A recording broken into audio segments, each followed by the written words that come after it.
10h, 11h, le grand rendez-vous européen avec Le Monde et iTélé. Être pauvre aux États-Unis, c'est pas une bonne idée. C'est vraiment... Il n'y a pas de filet. Il n'y a pas de filet, d'une part. Bon, on en parle beaucoup aux États-Unis récemment. Peut-être la seule grande réussite des 6 ans de l'administration d'Obama jusqu'à maintenant, c'est Obamacare. Donc l'assurance santé pour les États-Unis, si on la compare au système de santé qu'on a en France, c'est ridicule. C'est insensé. Ridicule là-bas. Ridicule là-bas. C'est insensé qu'on ait quelque chose de si faible. Et c'est le mieux qu'il a pu faire. Là, il aurait bien voulu avoir un truc qui ressemblait beaucoup plus pourquoi à il ne pouvait pas avoir plus ? Pourquoi ne pouvait-il pas, selon vous ? C'est parce que ça profite aux Noirs ? C'est un problème racial ?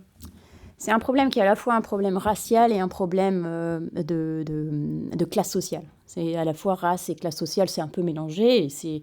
C'est-à-dire les Américains, en particulier, pas les Américains des côtes, mais les Américains du milieu,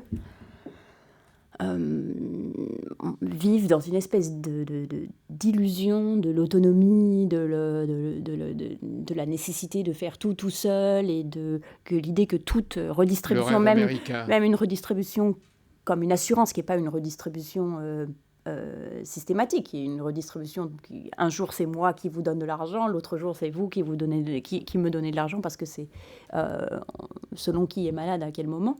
Même ces idées-là ne sont pas comprises et ne sont pas acceptées. Donc, un Français, c'est un être plutôt gâté qui s'ignore.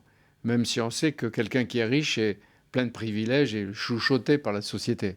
Mais par rapport aux Américains dont vous parlez, le Français a un peu plus de chance, tout en ayant la nécessité de lutter contre la pauvreté.